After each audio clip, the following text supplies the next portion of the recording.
Boa tarde a todos. Eu agradeço a presença das pessoas que estão aqui nesse momento para participar desse painel com o pessoal do Inmetro.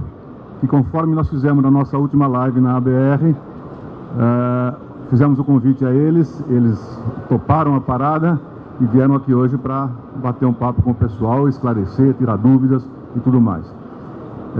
Antes de mais nada, eu gostaria de esclarecer que as perguntas que foram feitas na live e enviadas por e-mail para a ABR estão todas respondidas já, estão com a gente, nós vamos encaminhar para as pessoas que perguntaram, tá ok?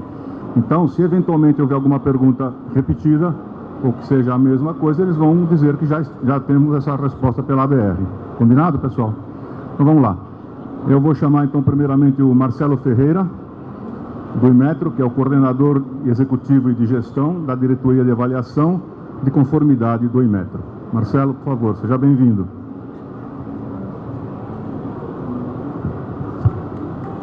Obrigado.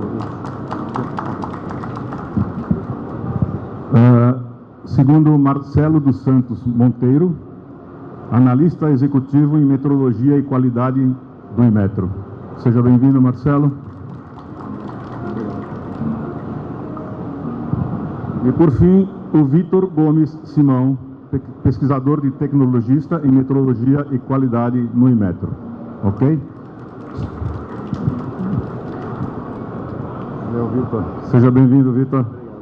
Por favor.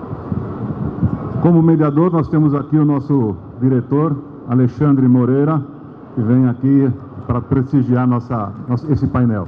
Pessoal, fiquem à vontade para perguntas e aproveitem a apresentação. Obrigado. Bom, boa tarde, pessoal. É muito honrado para a gente, para a BR, para os recapadores, receber aqui o Inmetro. Agradeço extremamente a atenção de vocês.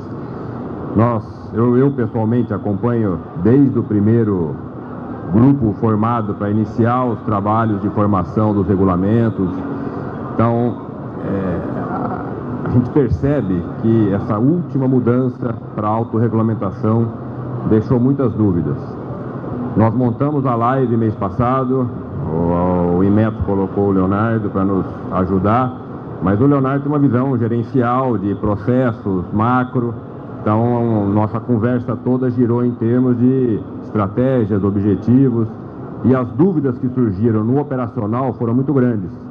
E aí a gente já deixou ao vivo aquele dia o convite para que a gente pudesse usar esse painel, esse espaço, com presença dos recapadores. A gente vai replicar isso aqui para todo o universo de recapagem no Brasil inteiro, para que a gente pudesse realmente trazer informações técnicas do dia a dia, como que o recapador procede, como é que a gente tem que se ambientar melhor. E é isso que estamos aqui. Tenho certeza que todos estarão bastante ansiosos aí. Pelo que eu entendi, vocês já estão com material para já ir nos apresentando, e aí as dúvidas vão surgindo, a gente vai no final ter um bate-papo aí. Fiquem à vontade, muito obrigado pela presença. Olá, primeiramente, boa tarde, boa noite a todos. É um prazer estar aqui com vocês. Eu sou Marcelo Ferreira, coordenador executivo de gestão da diretoria de avaliação de conformidade do Inmetro. Nós estamos aqui nessa missão de esclarecer, né, como disse o Alexandre, esses pontos, né, do regulamento, pontos também de questão de registro, né, dos serviços. E é a área onde eu trabalho, com que eu trabalho é na parte de registros, eu e o Marcelo Monteiro, e o Vitor com relação à regulamentação, especialista em regulamentação, né? Então, para a gente estar na mesma página, acho que todo mundo conhece o Inmetro, mas falar um pouquinho do Inmetro, né? Uma autarquia federal que existe desde 1973 e que, na sua missão, né, o Inmetro tem 3 grandes áreas: metrologia, né, que se divide em metrologia científica e industrial e metrologia legal, a avaliação da conformidade e a acreditação, né? Essas são as 3 grandes áreas que o Inmetro atua para a sociedade. E temos, né, atuamos na regulamentação, atuamos nas diretrizes, e nós temos como parceiros nos estados os IPENs, né? A maior parte, né, dos estados tem órgãos estaduais que têm convênio com o Inmetro e que são quem atuam, né, com o setor, principalmente com o setor de reforma de pneus, né, na verificação, na fiscalização, e são órgãos importantíssimos nessa aplicação daquilo que a gente desenvolve. São 24 órgãos estaduais, um órgão municipal, que é que atua no Ceará, que é o de Fortaleza, e duas superintendências, uma no Rio Grande do Sul e uma de Goiás. Basicamente, esse é o nosso universo, é nisso que a gente atua, grosso modo falando, né? E agora eu passo aqui a palavra, começa contigo, né, Vitor? A apresentação. Eu passo aqui a palavra para o Vitor, que preparou todo um material para falar da questão da regulamentação. Da questão da regulamentação. Também gostaria não sei se está na sua apresentação, que eu não lembro, mas o que aconteceu, o que a gente vem fazendo nos últimos 2 anos e meio, por força da Lei de Liberdade Econômica. A gente teve que fazer uma revisão de todo o nosso arcabouço regulatório, uma consolidação de todos os nossos regulamentos, e nisso foi verificado, né, Vitor, oportunidades de melhoria, muita coisa que veio dos próprios setores, né, que a gente incorporou, práticas internacionais também, né, Vitor? E melhores práticas internacionais que a gente incorporou. Então, é nesse momento que a gente chega agora, né? A questão da regulamentação com vista em liberdade econômica, a questão da autorregulamentação, da autoverificação. E aí eu passo a palavra para o Vitor aí para ele iniciar a apresentação, e depois nós vamos falar um pouco dessa questão de como funciona a operacionalização disso em termos de registro, né? Do registro do serviço, como que a gente atua, como a gente, junto com os CIPENs, e a gente vai fazer uma explanação sobre isso. Perfeito. Boa noite a todos. Obrigado pelo convite aí para participando desse evento. Quando a gente chega aqui, que a gente percebe o quão grande e pujante é o setor de reforma de pneus, né? Haja vista todos os fornecedores aí de equipamentos, de materiais, toda a cadeia, né, produtiva que está envolvida aí nessa realização desse evento. Bom, como o Marcelo Ferreira comentou, eu vou apresentar aqui um pouco especificamente sobre a parte técnica da regulamentação, sobre a portaria 433, né, e as motivações, né, e as diretrizes, né, que foram implementadas nesse processo de consolidação aí dos atos normativos, tá? Deixa eu passar aqui o primeiro slide, vamos lá. Bom, a portaria 433 foi uma das diversas portarias do Inmetro que foram revisadas e consolidadas no ano passado, tá, em 2021, que é um trabalho, na verdade, que nós começamos a fazer em 2020, por força da Lei de Liberdade Econômica e por força do Decreto 10139, né, que exigiu que todos os entes regulatórios do país fizessem uma revisão e consolidação dos diversos atos normativos, tá? Reforma de pneus foi um dos, assim, que não teve tanto impacto, né, de mudança no texto em si, na parte técnica, mas outros regulamentos nós fizemos um grande apanhado. Haja vista aí o setor de pneus novos, por exemplo, que nós tínhamos várias portarias, né, vários documentos picadinhos, né, que foram sendo publicados, anexos e apêndices, e todos eles foram reunidos num documento só, numa nova portaria. Reforma de pneus tinha uma portaria só, ela foi atualizada e tornou-se essa portaria 433, né? E esse trabalho, na verdade, começou em 2020, quando nós fizemos um levantamento, uma análise de riscos de todos os produtos regulamentados, lá pela nossa Diretoria de Avaliação da Conformidade. Fizemos a avaliação dos riscos inerentes a cada produto, né? E isso gerou uma classificação dos produtos com relação ao seu nível de risco, nível 1, 2 e 3. Pneus são classificados como produto, né, de risco 3. E isso aí traz diretrizes para esse trabalho que foi feito posteriormente aí de consolidação, que foi feito ao longo do ano de 2021. Tá legal? Bom, vamos lá. Então, essa portaria foi publicada em 15 de outubro de 2021, né? Prova o regulamento técnico de qualidade e os requisitos de avaliação da conformidade para pneus novos consolidados. Tá? Eu vou apresentar brevemente aqui sobre o que tem de importante, né, na portaria 433, nos 2 anexos dela. Bom, como já era, né, acontecia antes na portaria 544, os fornecedores de serviços de reforma de pneus, todos eles precisam atender aos requisitos presentes nesse regulamento, tá? Ele é dividido em 2 anexos. O anexo 1 traz o regulamento técnico da qualidade e o anexo 2 traz os requisitos de avaliação da conformidade. Qual é a diferença? O regulamento técnico da qualidade traz os requisitos técnicos do produto, específicos do produto, pneu reformado e do serviço de reforma de pneus. O anexo 2 traz os procedimentos de avaliação da conformidade. Tá? E aí, em complemento, nós temos um outro documento, que é o RGDF Serviços, que é conhecido como o regulamento, requisitos gerais, né, de declaração do fornecedor, né, para prestação de serviços, né, são todas siglas, a gente acaba se confundindo. Bom, o ponto mais importante, né, que a Lei de Liberdade Econômica traz é o seguinte, está ali na quarta bolinha ali. A reforma de pneus, o objeto desse regulamento, deverá ser realizada de forma que o pneu reformado não ofereça riscos, tá? Comprometa a segurança dos usuários, independentemente do atendimento integral aos requisitos ora publicados. Ou seja, né, o reformador é responsável pela segurança do produto que ele está colocando no mercado, né? Então isso aí é uma diretriz básica da Lei de Liberdade Econômica. E a reforma de pneus realizada em todo o território nacional deve ser submetida compulsoriamente ao mecanismo de avaliação da conformidade, que está detalhado no anexo 2, tá? Através do mecanismo de declaração da conformidade, né? Essa é uma diferença. Por exemplo, para pneus novos, nós temos mecanismo de certificação, que é diferente do mecanismo de declaração da conformidade. No mecanismo de certificação, nós temos a presença de um organismo de certificação que é responsável pela condução do processo de avaliação da conformidade. Para pneus reformados, a modalidade é a declaração da conformidade, que eu vou detalhar mais à frente, tá? Do fornecedor, observando os termos desse regulamento.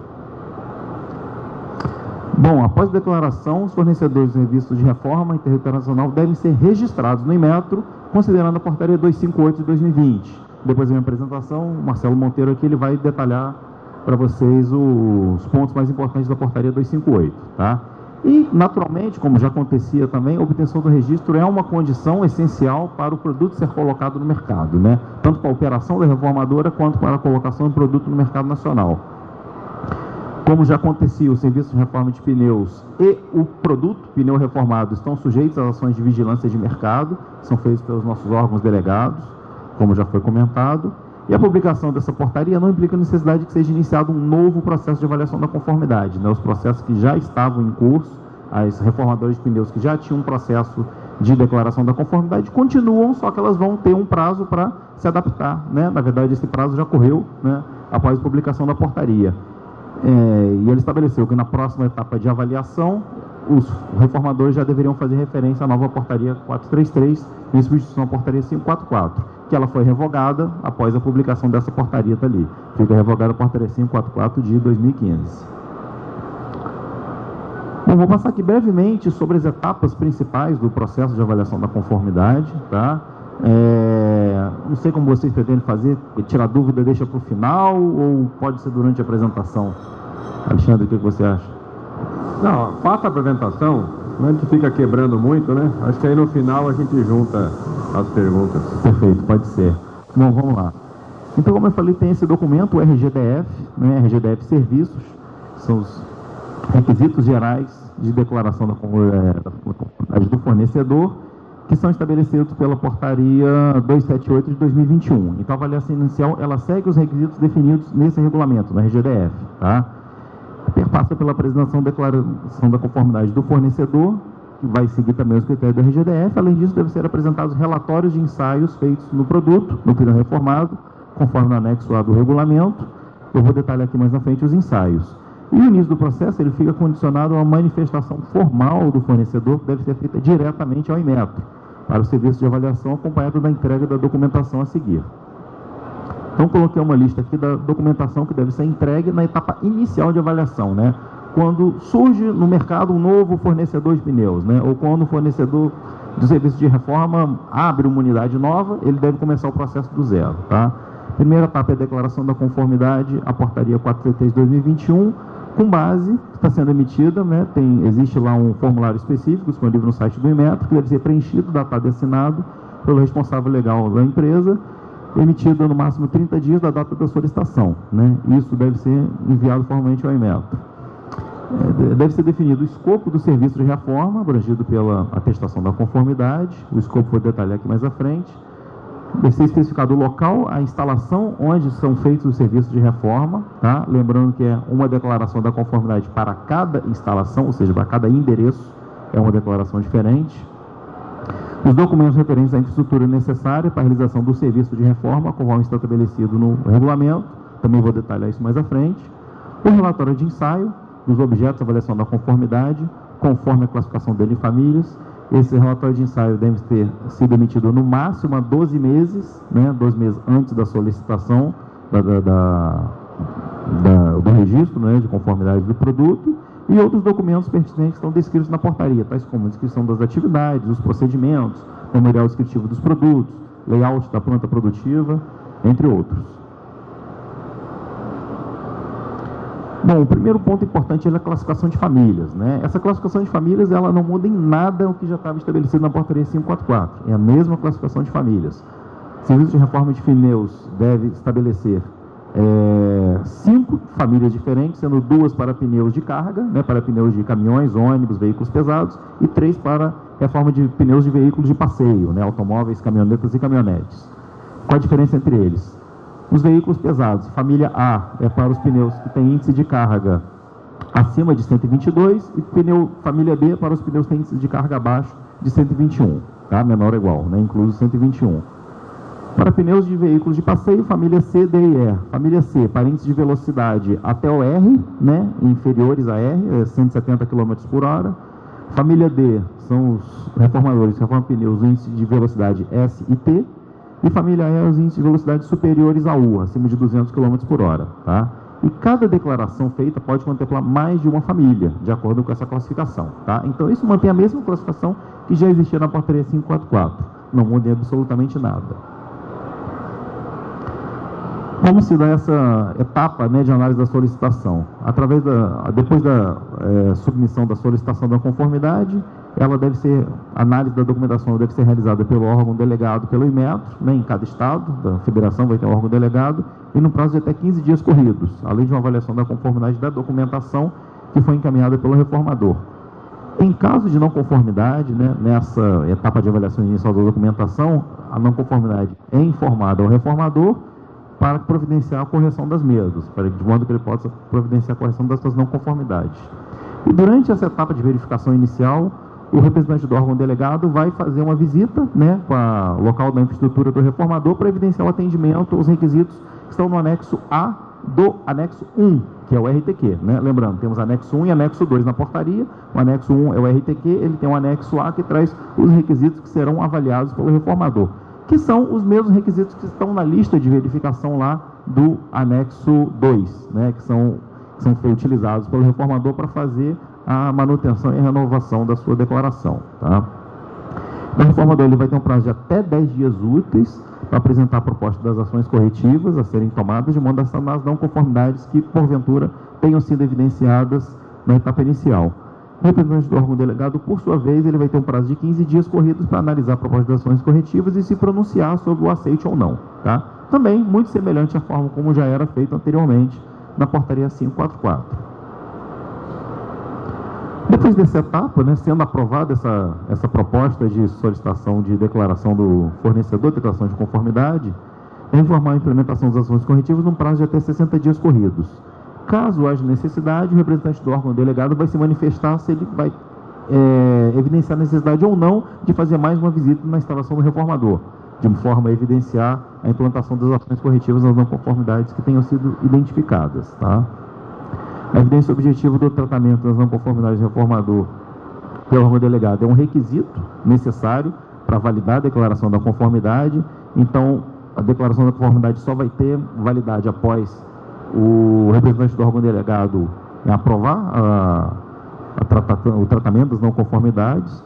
Cumpridos os requisitos exigidos, o Inmetro então valida a declaração da conformidade. Lembrando que ela é exclusiva para a unidade, né, a instalação, aquele endereço que teve a sua infraestrutura avaliada, constante no endereço do local onde o serviço é executado, respectivo CNPJ, não sendo extensivo a outras filiais. Tá? Então, o reformador que tenha diversas filiais, ele vai precisar fazer um processo desse para cada uma das filiais dele. Os ensaios, né? Na etapa inicial exige que sejam enviados relatórios de ensaios de conformidade dos pneus reformados. Quais são os ensaios? Já são os mesmos ensaios que já eram previstos na portaria 544. Não tem diferença absolutamente nenhuma. Ensaio dimensional, ensaio de velocidade sob carga.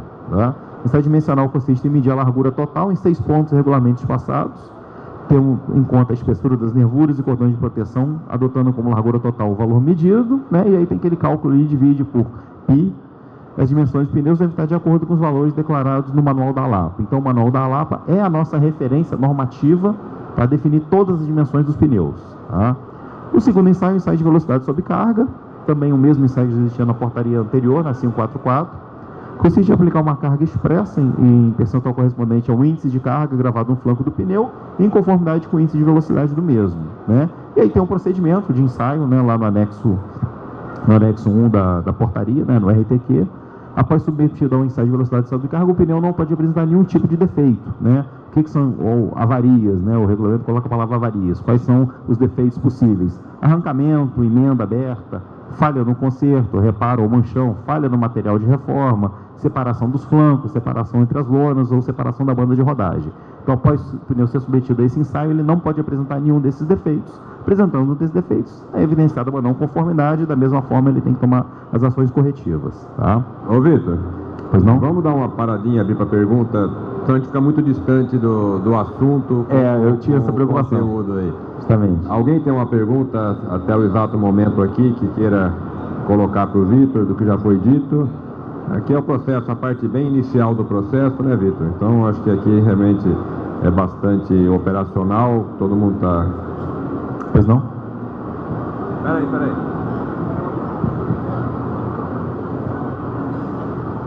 Obrigado. O técnico do IMETRO, ou do IPEM, só irá à reformadora em caso de não conformidade e está num reprocesso, ou antes, durante o processo de certificação ou de renovação?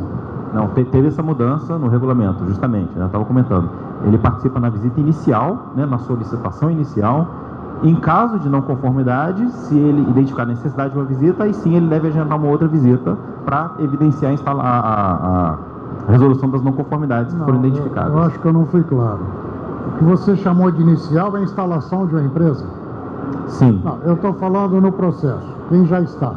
Na renovação, ele vai lá ou ele só vai se não houver conformidade? Eu vou chegar lá na minha apresentação. Essa mudança de paradigma que eu acho que o pessoal do setor ainda não compreendeu, né? Não vai mais, tá? Não vai mais. Mas eu vou chegar lá, vou detalhar como é feito isso. Obrigado. Tá legal? Então, acho que encerramos essa etapa aí, Vitor. Vamos lá. Bom, aí sim vem a etapa de verificação e acompanhamento de manutenção, né? A inclusão de uma nova família, né, isso é uma questão que aparece várias vezes, pode ser feita a qualquer momento, né? Um reformador, por exemplo, está reformando só famílias A e B, pneus de carga, resolve entrar no mercado de pneus de passeio, vai incluir uma família nova, pode ser feita a qualquer momento, tá? Na mesma declaração sob a forma de revisão, mantendo a validade original da declaração da conformidade que ele já tinha.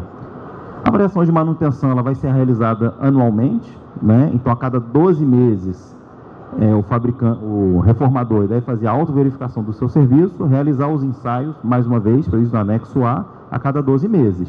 Essa declaração, ele vai, né, manter esses documentos e, conforme necessidade, ele pode ser solicitado. Então, ele precisa ter posse desses documentos que evidenciam que a cada 12 meses ele está fazendo percorrendo todo o checklist, a lista de autoverificação e realizando os ensaios dos pneus. Tá?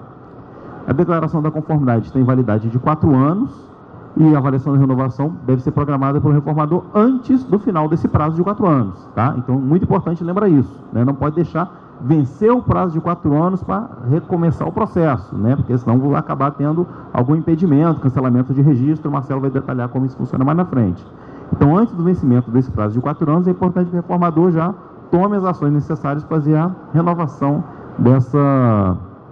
da declaração de conformidade dele. E para isso existe o checklist, né, a lista de autoverificação, a LAV. O reformador deve realizar a autoverificação do serviço quanto ao atendimento requisito especificado nessa lista, por meio do preenchimento dela, e é um anexo que está lá já dentro do próprio regulamento. Tá? A lista ela deve ser completamente preenchida, datada destinada pelo responsável legal pela empresa, então que ele torna-se um registro, né, da data e do momento em que foi feita aquela verificação interna. É como se fosse uma auditoria interna dentro da empresa, né, dentro do processo de reforma, que anteriormente o representante do órgão delegado fazia, agora é o próprio reformador que faz. Tá? Então tem essa mudança aí nessa nova forma de regulamentação.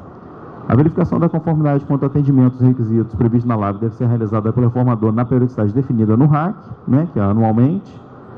Ele deve preencher e executar toda aquela lista de autoverificação e manter aquilo como um registro que precisa ficar armazenado dentro da unidade reformadora. Tá? Além disso, devem ficar disponíveis na infraestrutura reformador para efeito de ações de vigilância de mercado, que são executadas pelo INMET ou entidades ali vinculadas por convênio de delegação. Talvez essa seja a sua dúvida, né? Então, a qualquer momento, o representante do órgão delegado pode ir lá não mais fazer uma auditoria, ele vai fazer uma fiscalização, tá? Então, assim, a fiscalização, diferente da auditoria, não é programada. A fiscalização pode acontecer a qualquer tempo e a qualquer momento, independente da vontade do reformador, né? E aí, por isso que existe esse checklist para que isso seja refeito a cada 12 meses, fique mantido como registro lá dentro da unidade de reforma, porque a qualquer momento pode chegar lá um representante do Inmetro solicitando essa documentação para atestar que o reformador está conforme os requisitos do regulamento. Tá certo? Acho que responde sua dúvida, né? Ainda não? Talvez eu esteja confundido, mas eu vou voltar para que possa ser bem esclarecido. Eu não estou falando da implantação de uma empresa. A empresa existe. A cada 4 anos há uma renovação, não tem o termo técnico aí, dessa licença, ok? No momento dessa renovação, vai haver uma visita ou não? Não vai. Não vai. Mas, pelo que você disse um pouco antes, se houver não conformidade, nesse momento, o técnico vai comparecer depois que fizer receber as correções que o reformador apresentar. A apresentação que eu fiz anteriormente, estava falando da etapa inicial, né? Um reformador novo que entra no mercado ou abertura de uma unidade nova, né? Aí sim, tem uma visita do representante do órgão delegado, que são os fiscais da rede, como já acontecia antes, né? Em caso de não conformidade, ele pode ou não agendar uma visita, né? Mais uma visita ali para verificar a implantação de não conformidades. Aqui, na etapa de verificação de acompanhamento, é quando o reformador já possui seu registro, já está reformando os pneus, colocando no mercado, né? A qualquer momento pode ter uma fiscalização que vai buscar, né, a evidência de atendimento desses registros. Eu gostaria de aproveitar o ensejo e fazer uma pergunta. O reformador que está registrado no Inmetro, a qualquer momento recebe uma fiscalização que é perfeita. E aquele que não está e que tem de monte por aí, saindo pneus, sem licença do Inmetro, como que o Inmetro está fiscalizando isso? Perfeito. Acho que o Marcelo pode falar sobre isso, mas eu conto aí com a parceria do setor. Existe uma ouvidoria, 0800-285-1818 ou ouvidoria@inmetro.gov.br, né? Façam suas denúncias, né? Nós sabemos que acontece isso, tem reformadores aí que atuam na ilegalidade. Esse cara está numa situação ilegal mesmo, né? Ele nem é não conforme, ele é ilegal por não ter registro, por estar colocando o produto no mercado sem passar pelo processo de avaliação da conformidade. O canal da ouvidoria do Inmetro está sempre aberto para receber essas denúncias, né? E é importante dizer onde foi encontrado, onde é a instalação, onde os pneus estão no mercado, tá? E assim, essa parceria é efetiva. E a liberdade de mercado, eu acho que traz essa responsabilidade mais para o setor, né? Muito mais do que antes. Sem dúvida, mas o setor não conta também com uma área de inteligência do Inmetro para buscar isso? Só conta com o reformador que mostre onde está acontecendo? Eu acho que, Marcelo, de repente você pode falar um pouco sobre isso depois? Né? Porque essa parte, né? Meu foco aqui na parte técnica do regulamento, a parte de fiscalização, acho que ele pode trazer um panorama melhor para vocês, né? Mas a gente vai chegar nesse momento aí. Porque assim, são duas coisas diferentes, né? Uma coisa é o processo de declaração da conformidade, né? Isso aí tem os requisitos técnicos que todos devem cumprir, os documentos, procedimentos devem ser encaminhados, né? Depois disso vem a etapa do registro, né? Que são os documentos que devem ser mantidos e inseridos no sistema orquestra periodicamente para que vocês tenham, né, a validade daquele registro, né? É um outro processo. O Marcelo vai apresentar isso mais à frente. Só mais uma pergunta. E essa LAV, ela anualmente eu tenho que manter esse registro na empresa? Isso. Então, ela é igual o teste de pneus. A cada 12 meses eu autoavalio a empresa e eu guardo ali, no caso de uma fiscalização, exatamente, com todos os documentos comprovando que eu estou conforme o que ela está me solicitando. Exatamente, exatamente. Né? Eu comentei ali atrás, você reparou, ela deve ser datada e assinada e ser mantida como registro, né? Imagino que grande parte de vocês tem um sistema de gestão da qualidade, Exato. né? Isso é um registro do sistema de gestão da qualidade que pode ser solicitado a qualquer momento, tá? Não existe a necessidade de enviar essa lista a cada 12 meses, né? Ela deve ser preenchida e mantida como registro. O que deve ser enviado são relatórios de ensaio, são outros documentos, conforme forem solicitados. Tá legal? Perfeito. Bom, quer comentar? Alguma coisa? Não, vamos lá. Então tá ali, ó. A LAVE, né? Veja bem, como é seu nome? Renata. Tá ali, ó. O quarto bullet ali, ó. A LAVE e os relatórios de ensaio emitidos, conforme critérios anteriormente estabelecidos, devem ficar disponíveis na infraestrutura do reformador para efeito de ações de vigilância de mercado executadas pelo Inmetro ou entidades vinculadas ao convênio de delegação. A qualquer momento pode acontecer isso, tá? Então, sim, é diferente da lógica que acontecia anteriormente, né? Anteriormente tinha um processo de auditoria do órgão delegado, previsto e agendado a cada 12 meses. Agora não, vocês têm a liberdade de não ter essa visita a cada 12 meses. Porém, ela pode acontecer a qualquer momento, tá? Pode acontecer a qualquer momento e é importante que o reformador mantenha essa prática de ter essa documentação e os relatórios atualizados. Tá legal? Só para fechar aqui, então a mudança de endereço do local onde o serviço é executado acarreta o cancelamento da declaração do reformador. Se é necessário iniciar um novo processo de declaração, tá? Processo de declaração é um, processo de registro é outro processo, tá? Por isso que eu falei para diferenciar as duas coisas. Se fecha uma unidade reformadora no local e abre em outro local, né, não necessariamente vai mudar o número do registro, mas é um novo processo de declaração da conformidade e aí precisa ser feita uma nova visita, o representante do órgão delegado, evidenciar as ações aí, se tiver não conformidade, né, fazer a auditoria das instalações da mesma forma que se fosse uma inicial. Porém, não necessariamente vai mudar, não muda, né, o número de registro, né? Sendo na mesma empresa, mantém o mesmo número de registro. Devendo também o representante do órgão delegado ser informado previamente dessa operação para programar essa visita lá, essa auditoria na nova instalação. Ok? Você queria fazer uma pergunta? Olha o microfone. Eu sou nova no ramo. Pois não. A gente abriu a recapadora, já deu entrada e o processo saiu bem rápido. Já tinha, antes de inaugurar, já estava providenciando toda a documentação. E eu estou ainda com dúvida, apesar de ter dado tudo certo e ter sido liberado muito, muito rápido. Eu dei entrada, saiu o meu registro. Então, meu registro vence daqui 4 anos. E durante esses 4 anos, conforme for vencendo as documentações, eu vou substituindo as mesmas e deixando arquivada na empresa. Como é seu nome, desculpa? Ellen. Sobre o processo de registro, a gente vai falar depois, né? O Marcelo vai apresentar o processo de registro. Como eu falei, são 2 processos diferentes.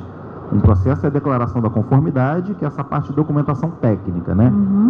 Tendo isso ok, tendo isso aprovado, depois vem a etapa do processo de registro, tá? Aí o Marcelo vai detalhar sobre isso. Mas a declaração de conformidade tem validade de 4 anos, tá? E isso aí não enseja num cancelamento do registro, né? São coisas separadas, né? Mantendo essa documentação em dia, mantendo conforme o que está previsto no regulamento, o registro vai ser sempre o mesmo, não vai mudar o número de registro. Eu sei, mas, por exemplo, venceu um ensaio, eu mando fazer outro, coloco no lugar. Não precisa inserir no sistema, nem passar isso para ninguém. Você precisa manter essa documentação na empresa como registro dos ensaios feitos, tá? Isso aí deve ser, pode ser fiscalizado a qualquer momento e deve ser, o relatório de ensaio deve ser inserido no sistema orquestra a cada 2 meses, né? E na renovação de novo. Na renovação toda a documentação mais o relatório de ensaio, tá? Bom, vou passar brevemente aqui pelo checklist, né? O checklist eu acho que a maioria de vocês certamente já conhece, porque não tem muita diferença, ele é quase igual ao checklist da portaria 544. Tivemos algumas adequações de termos, né? Alguma melhoria na redação, né? Mas são basicamente os mesmos requisitos, tá? Então, requisitos gerais ali que devem ser verificados, né? Aí, mais uma vez, na etapa inicial, né? Abriu uma reformadora nova, ou abriu uma nova unidade, um novo endereço. Deve ser percorrido esse checklist, esses documentos devem ser enviados através do sistema orquestra, né? A cada 4 anos, né? De novo, né? Não precisa fazer isso anualmente, tá? Então vamos lá, requisitos gerais, currículos responsáveis, né, operacional para o serviço de reforma, carteira de trabalho ou contrato de trabalho, comprova vínculo empregatício, layout da infraestrutura do reformador, contendo todos os espaços físicos, localização dos equipamentos, localização dos locais da matéria-prima utilizada para a reforma, cumprimento e manutenção das instruções de uso e armazenamento dos materiais, né, dos insumos que são utilizados na reforma, isso é muito importante, tá? Certificados de treinamento similares do responsável operacional e do montador. Aí surgiu essa dúvida sobre a questão do montador, né? Foi uma questão aí que a gente recebeu lá, todo mundo perguntou. Na verdade, a gente acabou utilizando esse termo, que eu acho que inadequadamente, né? O termo seria apenas o operador, né? A gente tem a pretensão aí de fazer uma revisão nisso aí e colocar o termo operador, a menos que se identifique aí a necessidade de manter os dois termos, operador e montador. Mas no caso aqui seria o operador, tá? Vitor, só esclarecendo, nós temos dentro do processo de reforma... Ligado. Não, tá ligado. Agora sim. Dentro do processo de reforma tem vários operadores. Todos eles têm que estar qualificados, ou é só o encarregado, ou só algumas operações específicas? Entendeu? Tem empresas com 20, 30, 40 operários dentro, né? Sim. Então, esse montador e o auxiliar administrativo, quem dá a estrutura tem que estar com essa ficha, esse currículo preparado. Alexandre, se não me engano, está detalhado lá na frente, tá? Deixa eu percorrer o checklist todo. Se permanecer a dúvida, a gente volta lá. Beleza. Mas são todos aqueles envolvidos no processo de reforma, tá? Encostou a mão no pneu lá, ele vai ter que estar com isso aí, né? O responsável administrativo da empresa, contabilidade, financeiro, limpeza, não precisa, né? É a pessoa que atua no processo de reforma, certo? Tá? Bom, ele evidencia suas capacitações em cursos de treinamento com carga horária mínima de 40 horas e com a descrição do conteúdo programático, podendo ser uma carga horária ser evidenciada através do somatório de diversos cursos e treinamentos. Pode ser feito dentro da empresa? Pode. Pode ser feito fora da empresa? Pode. Sistema de gestão da qualidade, pessoal. Mesma coisa, né, que tem lá na ISO 9001, né? A empresa deve evidenciar que os operadores lá que têm uma atuação crítica no processo têm a capacitação adequada para aquilo, tá? O regulamento não vai entrar no detalhamento, né, de quais são os cursos, né, qual é o conteúdo programático, onde ele vai fazer o curso. Não tem isso, né? O reformador deve ser capaz de identificar a necessidade, prover o treinamento e manter o registro desse treinamento, tá? Muito semelhante ao sistema de gestão da qualidade. Continuando aqui. O programa de treinamento, né, é claro, né, para ele ser treinado tem que existir um programa previamente previsto e entrando no colaborador novo, ele deve percorrer aquele programa de treinamento ali para ele poder, digamos, né, colocar a mão no pneu, né, para trabalhar naquilo. Visando a capacitação de novos funcionários da área técnica e reciclagem da capacitação daqueles que já existentes, tá? Pertinência de reforma de pneus, contendo sua periodicidade, carga horária, conteúdo programático e realização que deve ser devidamente comprovada, né? Outra, relação de funcionários das áreas técnicas e administrativa, tá? Então, aí sim tem que ter não só o pessoal da área técnica, mas também da área administrativa. Sistemática utilizada para registro e controle desses treinamentos e dos dados dos funcionários. Relação, aqui, perdão, está faltando um L ali. Relação de patrimônio e quantidade dos equipamentos. Certificados dentro da validade e programas de calibração dos equipamentos que são utilizados. Vou falar depois quais são os equipamentos.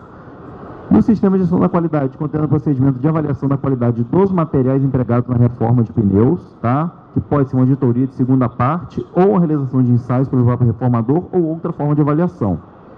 Mais uma vez aqui, veja bem, é obrigatório que tenha certificações 9001? Não. É obrigatório que tenha um sistema de gestão da qualidade? Sim. Porém, o que é verificar no sistema de gestão da qualidade? Apenas este procedimento, tá? Procedimento de avaliação da qualidade dos materiais empregados na reforma. Então, isso é muito importante, né? Se um reformador fabrica os próprios materiais, ele tem que ter alguma forma de evidenciar a qualidade daqueles materiais, seja através de ensaios, seja através de uma outra forma de avaliação. Se ele adquire de um outro fornecedor, ele pode fazer uma auditoria de segunda parte ou apresentar relatório de ensaio desse fornecedor. Tá legal? Tranquilo? Muito importante também, não pode ser utilizados materiais usados ou recondicionados em revistas de reforma de pneus, né? Fora a própria carcaça do pneu, evidentemente. E aí tem a lista dos materiais, né, que são utilizados para a reforma, né? Vocês conhecem isso muito melhor do que eu. A banda, borracha de reparação, borracha vulcanizante, reparo, manchão, selante, cola, tá? E o fornecedor deve evidenciar que os materiais relacionados contendo no mínimo as seguintes informações: prazo de validade, condições de armazenamento, especificação dimensional, instrução de aplicação e uso e cuidados no manuseio, tá, pessoal? Por que isso? Claro, para que o operador que vai utilizar aquele material saiba em que condições e de que forma ele vai utilizar aqueles materiais no processo de reforma de pneus, tá?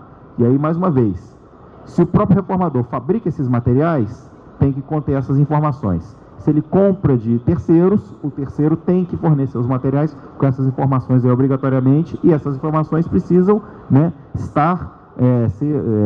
ser acessadas pelo operador do serviço de reforma, né? O operador precisa ter acesso ao prazo de validade dos materiais, de forma que ele possa selecionar se o material está adequado ou não a ser utilizado, condições de armazenagem para que ele mantenha esses materiais em condições de armazenagem adequadas, especificação dimensional ali, principalmente dos reparos, né, para saber onde vai ser utilizado o reparo, instrução de aplicação e uso, para ele saber a forma correta de aplicação daqueles diversos materiais, e os cuidados do manuseio necessários para esses materiais da mesma forma.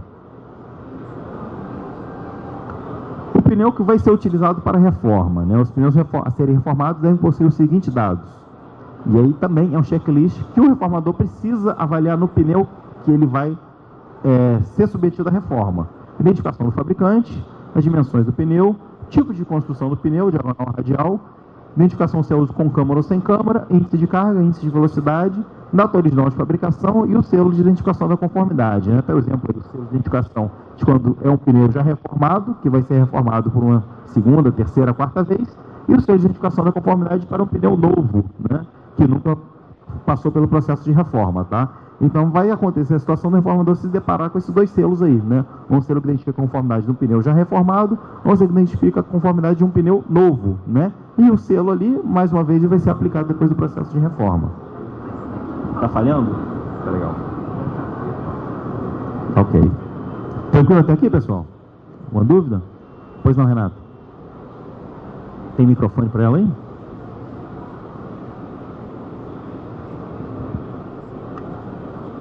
A respeito desse treinamento da parte do montador, o encarregado, 40 horas, ok.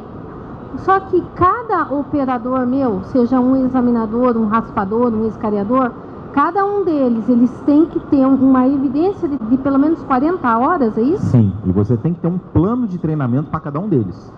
Se você tem sistema de gestão da qualidade, né? Sim. Conhece? Sim, então, eu tenho um certificado. Você tem que ter um plano de capacitação para os seus operadores e os operadores têm que passar necessariamente por aquele plano de capacitação antes de colocar a mão no pneu. Entendi. Isso aí, tá?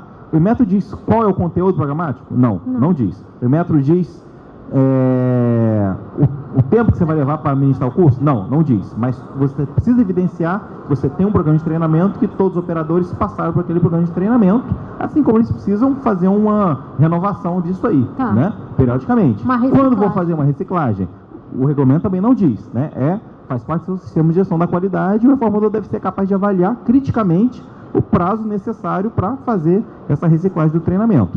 Tá. Tá legal?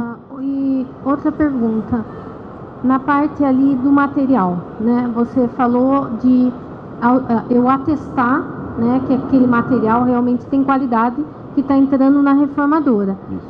Esse material eu posso fazer uma auditoria de segunda parte no próprio fornecedor, mas no caso, assim, o que a gente evidencia no caso de certificação de ISO, que serve para o Inmetro também, é se o meu fornecedor tem um certificado ISO 9000, eu já estou atestando que aquele material que está entrando dentro da reformadora tem a qualidade que eu preciso. Perfeito. Então, eu estaria... Perdão. Fala, Paim. Primeiramente, bom te ver, Vitor. Igualmente. Eu fiquei com uma dúvida e quero completar o que ela comentou. Na avaliação da qualidade do produto, tá? Na 5554, a gente falava lá no final outra forma de avaliação, né? Como Sim. foi apresentado aí. Aqui mantém, né? Na 433, no final diz assim, ou por outra parte. Isso deixou uma confusão na cabeça das pessoas, porque quando a gente fala outra forma de avaliação, o fornecedor, por exemplo, eu sou fornecedor de matéria-prima, a gente fez lá a declaração da conformidade, da qualidade, um documento assinado lá pelo laboratório, onde puxava também as fichas técnicas de cada produto aplicado na reforma, então estendia N documentos da qualidade. A gente se apegou nessa parte da outra forma. Como aqui no final, na 433 tem ou por outra parte, né, eu acho que nas outras lives também veio essa dúvida, a gente ficou um pouco confuso. E dá uma... o que é a outra parte? É uma avaliação ou é uma auditoria na fábrica? Se você puder ajudar a esclarecer para nós, vai ajudar bastante. Tá legal, pai. Não, excelente dúvida, né? Tá ali no item K, né? Tá ali na linha K, né? Sistema de gestão da qualidade. Veja bem, mantém ali, né? Uma auditoria, podendo ser, né? Aqui dá exemplos, podendo. Quando o regulamento fala pode, né? É livre, tá? É muito diferente de deve, né? Assim como na ISO 9001, onde está deve, aquilo deve ser cumprido obrigatoriamente. Onde está pode, tem liberdade, né? Tem mais de uma opção, né? Podendo ser uma auditoria de segunda parte, ou seja, o reformador faz uma auditoria no seu fornecedor de materiais, realização de ensaios, que também é muito utilizado pelo próprio reformador ou por outra parte. Outra parte é o quê? Um laboratório de ensaios, por exemplo, né? Ou vocês contratarem uma certificadora para fazer isso. Não sei se existe ainda no mercado, mas já existiam certificações voluntárias de materiais de reforma que não perpassam por uma regulamentação do Inmetro, né? Não sei como está o mercado disso hoje em dia, né? Mas eu sei que no passado já existia. A BNT fazia isso, né? Eu trabalhei na BNT antes, a BNT fazia uma certificação da borracha de ligação, dos materiais de reforma. Não sei se isso mantém, já tem muito tempo que eu não trabalho mais lá, né? Isso é uma outra parte, né? Uma terceira parte, que pode ser um laboratório, pode ser um outro órgão de certificação, por exemplo, tá? Ou outra forma de avaliação. E aí também, sistema de gestão da qualidade, pessoal, é livre, né? O fabricante, o reformador, ele precisa identificar quais são os pontos críticos no processo, quais são os pontos críticos em relação aos seus fornecedores, definir uma forma de avaliar esses materiais e realizar aquela avaliação. E evidenciar que ele está fazendo aquela avaliação anualmente. Tá legal? Perfeito? João, pois não. A portaria, ela é recente, tem menos de um ano, certo? Sim, recém-nascida. Muitos de nós, a maioria tem pessoas operando reforma de pneu há anos, certo? Entra uma portaria nova e esse cara tem que ser treinado agora há 40 horas, se ele já tem 5 anos que ele faz isso. Como é que a gente mostra que ele já é uma pessoa, pelo menos no início, apta a fazer o que ele está fazendo? Por que ele precisa fazer 40 horas se ele já fez 5 anos, 8 anos, 10 anos? Mas aí tem que ter algum registro que evidencie isso, né? Gente, mais uma vez, é sistema de gestão da qualidade. Tudo tem que ser baseado em evidências. Você precisa apresentar evidências que o seu operador tenha aquela capacitação técnica. Porém, aqui exige especificamente curso de treinamento de 40 horas para alguma atividade, né, que ele seja feito. Esse curso pode ser feito dentro da própria empresa, né? Às vezes até pode um operador mais experiente treinar os mais novos que estão ali participando do processo, tá? Tem uma grande flexibilidade com relação a isso aí. Porém, precisa de alguma forma evidenciar que isso é feito, né? E está sendo feito a cada 12 meses. Tá legal? Tá bom. Vamos deixar o Vitor correr um pouquinho mais agora na apresentação. Vamos surgiu segurar, mais uma dúvida lá? porque senão a gente não chega... Tem muita coisa que está sendo perguntado que está na frente deles. Sim. E daqui a pouco a gente vai começar a repetir. Deixa ele correr mais um pouquinho, por favor. Aí a gente já volta mais no intervalo de perguntas aí. Beleza, vamos lá, Alexandre. Então tá ok, onde eu estava, pneu para reforma, controle do processo, né? E aqui também, muito igual a 544, né? Nenhuma diferença, o reformador deve manter todos os procedimentos escritos em instruções operacionais atualizadas em local de fácil acesso, né? Ou seja, que o seu operador possa acessar, consultar, tirar dúvidas, né? naquele procedimento, para o serviço de reforma de pneus de acordo com a tecnologia aplicada. Aqui especifica, cada procedimento deve conter objetivo, principais etapas, itens de controle, equipamentos e ferramental utilizado, tá? Então aqui sim, aqui o regulamento vai no detalhe, aqui o regulamento exige o que cada procedimento desses deve conter. Deve conter objetivo, quais são as etapas daquele processo, quais são os itens de controle utilizados naquele processo, os equipamentos e o ferramental utilizado naquele processo, tá? E aí vem inspeção de recebimento, procedimentos de limpeza, procedimento de exame e classificação das carcaças, procedimento de raspagem, procedimento de escariação, procedimento de reparação, procedimento de aplicação de cola, procedimento de aplicação da banda de rodagem, procedimento de vulcanização, procedimento de inspeção final. Parou aqui. Exatamente. Aí vocês vão perguntar, Vitor, eu preciso de todos esses procedimentos? Sim, você precisa ter todos esses procedimentos. Eu preciso treinar meus operadores em todos esses procedimentos? Não. Você vai treinar os operadores que vão atuar naqueles procedimentos, a menos que você tenha operadores polivalentes que atuem em todos os procedimentos. E aí sim, precisa ter evidência de que ele foi treinado nesse procedimento, e os procedimentos devem conter objetivo, principais etapas, itens de controle, equipamentos e ferramenta utilizado. Perfeito? Tranquilo, pessoal? Tá claro? Tá? Eu pensei que isso aqui fosse gerar dúvida, mas vamos lá. Bom, no procedimento de raspagem, o pneu a ser reformado deve conter as seguintes informações: pressão mínima e máxima, especificações da textura, raio de raspagem ou gabarito. Tá? E aí tem aquela diferença no processo de recapagem, de recalchutagem e de remoldagem. Nos processos de recalchutagem e recapagem, os pneus serem reformados devem ser raspados selo de identificação da conformidade, um daqueles dois lá que a gente identificou, após pelo fabricante do pneu ou por um reformador que já tenha reformado o pneu anteriormente. Tá? O procedimento de reparação deve estabelecer o atendimento à norma NBR-NM 225 de 2000, juntamente com o disposto na tabela 5 da RTQ, que tem lá especificações dos reparos a serem feitos nos pneus. Não vou entrar nesse detalhe, porque isso aí está desde 2000 aí no mercado, vocês já devem estar careca de conhecer isso. Não precisa entrar nesse detalhamento aí. Tá? Bom, para o controle do processo. Em ambos os procedimentos, deve ser evidenciado que o reformador é responsável pela correta aplicação dos materiais de reparação e que a garantia da reparação deve representar... e que a garantia, a reparação sem apresentar defeitos que possam prejudicar a vida útil do pneu. Tá? O procedimento de reparação deve estar de acordo com as especificações dos fabricantes e dos fornecedores de materiais de reparação. Então, se o fornecedor do material traz um procedimento de aplicação do material, o seu procedimento deve trazer aquelas informações que são fornecidas pelo seu fornecedor. O procedimento de reparação deve conter no mínimo os seguintes critérios: o método ou métodos de aplicação e estocagem, os limites dos danos que os materiais de reparação podem suportar, a garantia que os manchões para os pneus, se corretamente aplicados, os limites e quantidade de danos que a carcaça pode suportar e a garantia de que todos os materiais de reparação estejam adaptados aos serviços prestados. Tá? Então o procedimento deve conter essas informações. E é importante que isso seja de conhecimento do operador e que ele seja treinado nesse procedimento. Tá? No procedimento para aplicação da banda de rodagem, deve constar as pressões mínima e máxima do pneu para a aplicação dos materiais. No procedimento de vulcanização, deve constar o tempo, a temperatura e a pressão para cada processo, respeitando as especificações dos fornecedores dos materiais. Tá? E aqui é importante.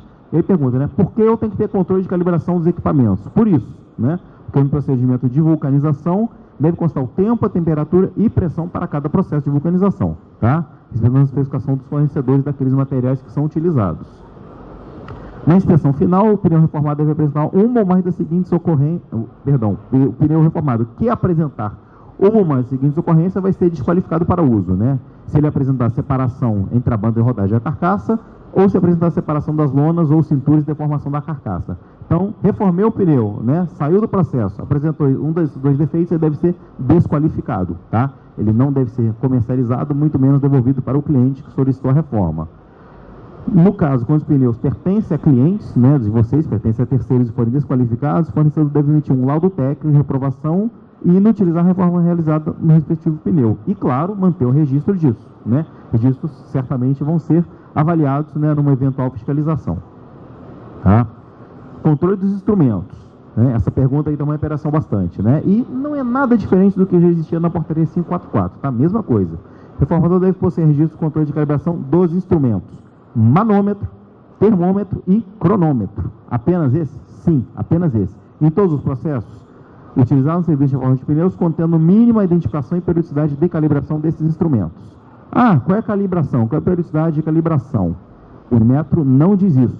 Quem diz são vocês ou o fabricante daquele equipamento. Tá? E aí vocês precisam fazer uma análise crítica interna dessa necessidade de calibração dos instrumentos. Pode ser anual? Pode. Pode ser a cada 6 meses? Pode, depende da intensidade de uso. Tá? Então o regulamento não entra no mérito dessa questão. É responsabilidade do reformador ter esse nível de conseguir avaliar a necessidade de calibração periódica desses instrumentos. Tá? Ela é exigida, se aplica somente aos instrumentos de medição utilizados instalados e equipamentos para a vulcanização dos pneus em autoclaves ou prensas, tá? E a medição do tempo dos equipamentos para a vulcanização dos pneus, autoclaves ou prensas também é permitida através de cronômetro não instalado nos equipamentos, desde que seja calibrado por laboratório acreditado. Então, posso utilizar um cronômetro que não esteja instalado lá na autoclave, né? Pode estar fora, mas também tem que ser calibrado, tá? Instrumentos de medição relacionados a grandezas de pressão em temperatura e tempo devem ser calibrados por laboratórios de calibração acreditados, né? E aí sim, aí tem uma rede de laboratórios acreditados pelo próprio Inmetro. Os instrumentos devem ser submetidos à calibração nessa rede de laboratórios, tá legal? E coloquei ali, né? No processo de vulcanização por autoclave, não é obrigatória a calibração dos manômetros individuais dos pneus. Devem ser calibrados os manômetros de referência instalados somente nas linhas principais, tá? Então não precisa de calibração de todos os manômetros da autoclave, só o da linha principal. E no processo de vulcanização por molde, né? Tanto os manômetros instalados na linha de vapor quanto os instalados na linha de ar comprimido, aí sim, ambos devem ser calibrados. Tá legal? Claro isso aqui, pessoal? Tá? Surgiu algumas perguntas desse tipo aqui, mas a gente já mandou por escrito, né? O Luiz já tem aí, já deve ter repassado para vocês, inclusive. Estou reforçando aqui a resposta dessa dúvida que tinha surgido. Tá legal? Treinamento e qualificação, né? Um assunto que tinha surgido aí. Então, o reformador deve manter registro de qualificação e treinamento de uma mão de obra direta que realiza o serviço de reforma de pneus. Ou seja, o cara tocou a mão no pneu, ele tem que ser treinado antes. Tá? Tá bem claro ali. O registro deve conter, no mínimo, os seguintes dados: nome do funcionário, data de admissão, relação aos equipamentos que ele está qualificado a operar, com as respectivas datas de qualificação, ou seja, o cara fez um curso para autoclave, quer dizer, quando ele fez o curso e que ele tem no currículo dele processo de autoclave. Fez um curso de raspagem, tem que dizer quando ele fez esse curso e que ele está operado a fazer raspagem, tá? E etc. Relação dos treinamentos recebidos, sejam internos ou externos da empresa, com a respectiva carga horária, quem ministrou e a data de realização desse treinamento, tá? Evidência objetiva desse treinamento, né? Pode ser uma lista de presença? Pode. Pode ser um certificado que a própria empresa dá? Pode, né? Tem que ter alguma forma de evidenciar isso. Vocês têm que ter alguma forma de evidenciar que os colaboradores, que os operadores foram treinados para aqueles instrumentos em que ele vai operar, naqueles instrumentos em que ele vai trabalhar. O cara trabalha 50 anos fazendo reforma de pneu. Beleza. Traz alguma forma de evidenciar isso. Tem que ter alguma forma de evidenciar isso, mas ele é um cara que pode ser indicado para ser o instrutor do curso, para a equipe mais nova. Perfeito? Bom, outros critérios adicionais serem verificados, tá? Para qualquer dos 3 processos de reforma, deve ser respeitada a tolerância do diminuição do índice de velocidade, conforme o manual da ALAPA ou os manuais da ETRO, TRA ou JATMA. A diminuição do índice de velocidade deve ser determinada pelo reformador enquanto é responsável pelo novo índice de velocidade adotado, né? Acho que isso aí também não tem mudança nenhuma, né? Bem claro. Posso aumentar o índice de velocidade do pneu? Não, de forma alguma. Eu posso manter o índice de velocidade original ou reduzi-lo, né? Isso aí deve ser registrado.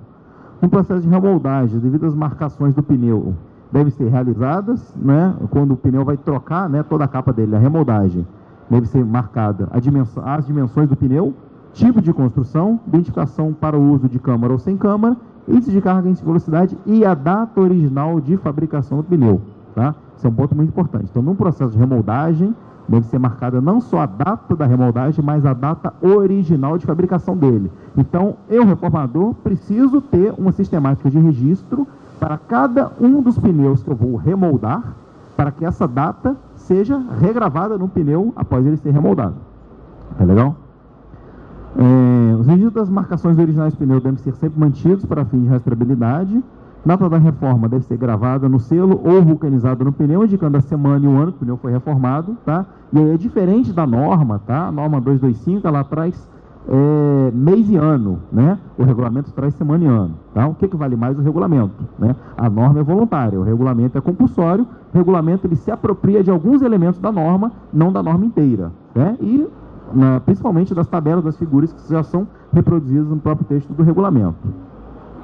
Se a identificação de conformidade não deve ter nenhum picote, né, nenhum recorte.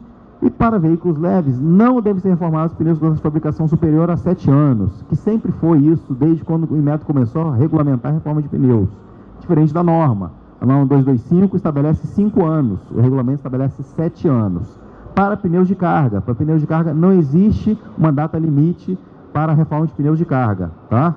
Isso aí está bem claro, isso aí foi uma evolução do processo, tá? Que nós passamos, já tínhamos passado por isso na portaria 5 desde a portaria 444 para a portaria 554, a 554 já não trazia mais referência à data limite para a reforma de pneu de carga, né? E isso se mantém aqui sem nenhuma mudança, tá? Para pneus de passeio, sim, pneus de passeio são mantidos o prazo de 7 anos como limite máximo para a reforma, que é um prazo inclusive maior do que o previsto na norma internacional. Ô Vitor, esse esclarecimento foi fundamental, porque a sensação do setor era que tinha havido um esquecimento de colocar a data, e a gente ficava na dúvida, usa-se o 7, não usa-se o 7, então agora realmente a gente tem a certeza de que não foi um erro, foi uma definição de não ter data.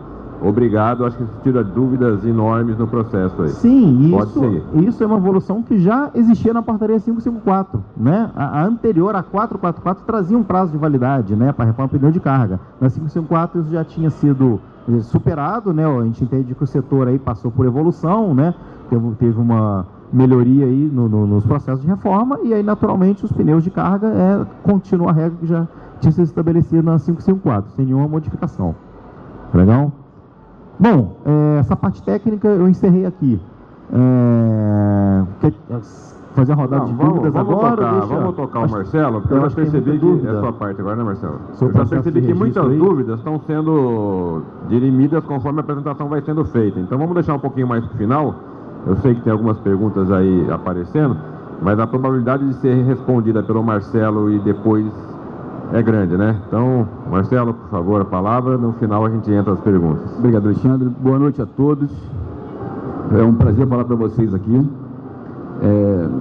Antes de começar a falar sobre a portaria 258, sobre o processo de registro, eu vou pedir licença para quebrar um pouco esse protocolo, que eu acho que está muito sério esse negócio, todo mundo está muito parado, assim. É melhor de conversar, em vez de um falar e o outro ouvir. Acho que é mais produtivo. Eu sei, assim, que, de uma forma geral, as pessoas pensam, por que o Inmetro fez esse monte de coisa, um monte de portaria, um monte de regra, se quem sabe fazer a reforma de pneu somos nós, reformadores. Por que o Inmetro se meteu nisso? E aí eu faço uma pergunta para vocês, eu queria que vocês se manifestassem.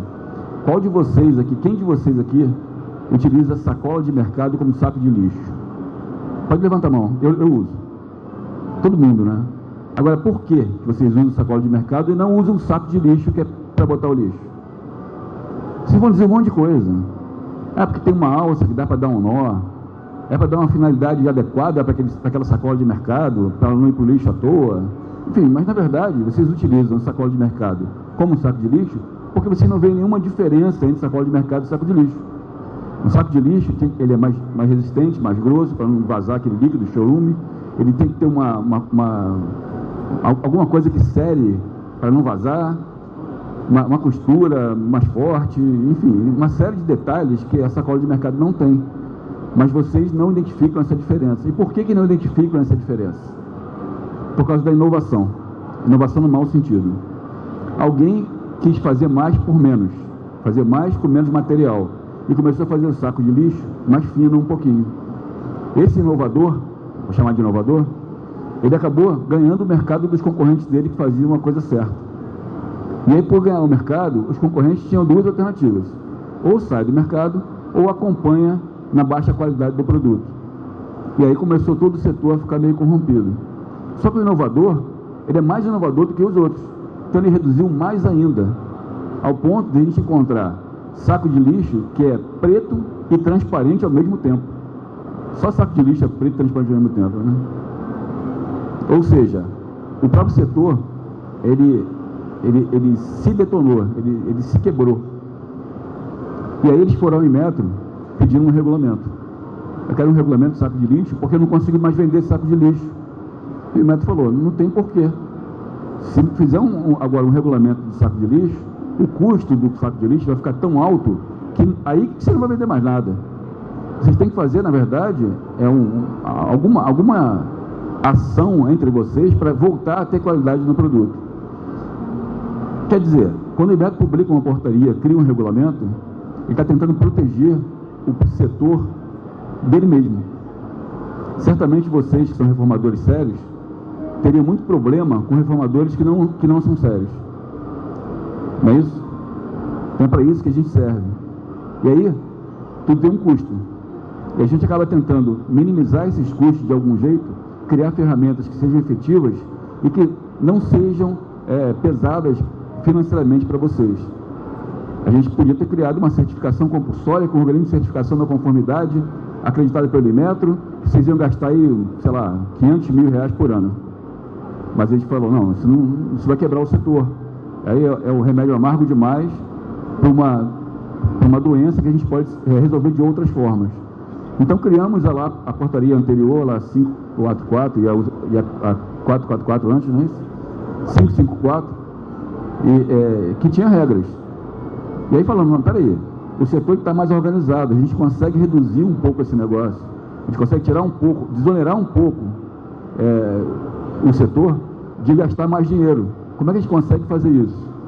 E aí aproveitamos a questão da liberdade econômica e falamos, é o momento. Vamos tirar obrigações que tenham custos envolvidos para que as empresas reformadoras de pneus possam sobreviver, pelo menos essa crise que a gente está passando. Então essa é a intenção. E a gente quer fazer sempre tudo para vocês, do jeito que vocês consigam evidenciar facilmente a conformidade, tenham menos custo. É claro que não dá para ter custo zero. A gente não consegue ter um custo zero porque vocês vão ter custos. Porque a gente também tem custos. Mas a gente quer o mínimo possível de impacto. Dito isso, vamos passar agora um pouco para falar sobre como é que é o processo de registro em relação à portaria. O Vitor falou, aliás, parabéns, Vitor, muito boa a sua apresentação. Aprendi muita coisa que eu não sabia, que eu não sou da área técnica agora, já fui, mas não de pneus. Então eu aprendi bastante coisa. Obrigado.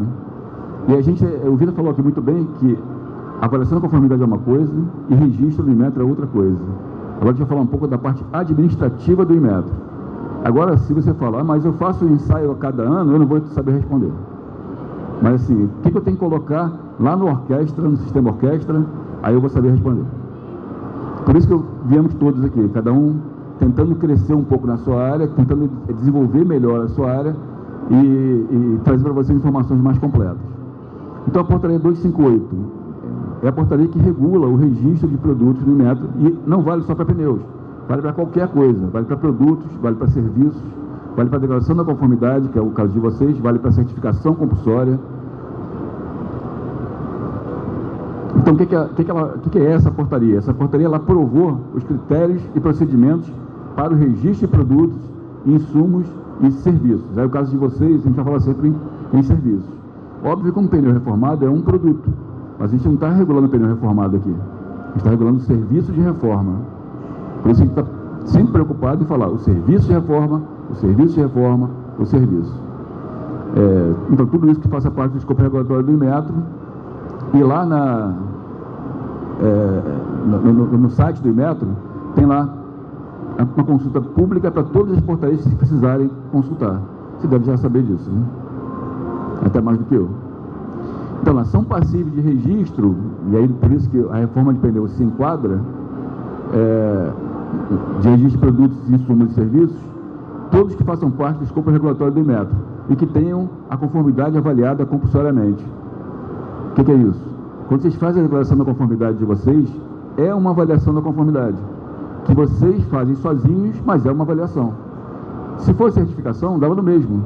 A gente entende que o documento que vocês emitem quando declaram a conformidade é o documento oficial de avaliação da conformidade. E aí, voltando um pouquinho na questão que o Vitor falou sobre aquela parte, a avaliação da conformidade, ela pode ser feita por 3 partes. Pode ser feita por quem vende alguma coisa ou fornece o serviço, pode ser feita por quem compra alguma coisa ou usa o serviço, e pode ser feito por um terceiro, quer dizer, outra parte, que nem compra e nem vende, mas está lá só como especialista em avaliação.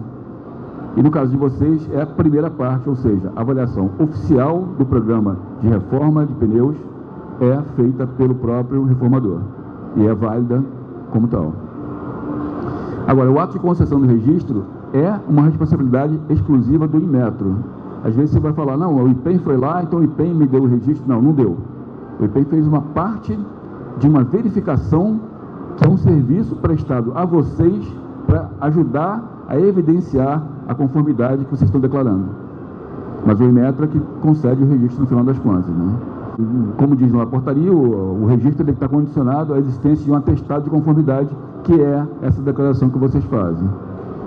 E a atestação da conformidade de um produto, insumo ou serviço é etapa indispensável para a concessão de um registro. Eu sei que todo mundo está meio fervilhando a cabeça, mas tá bom, eu já tenho registro. O que eu faço depois disso? Vamos chegar lá.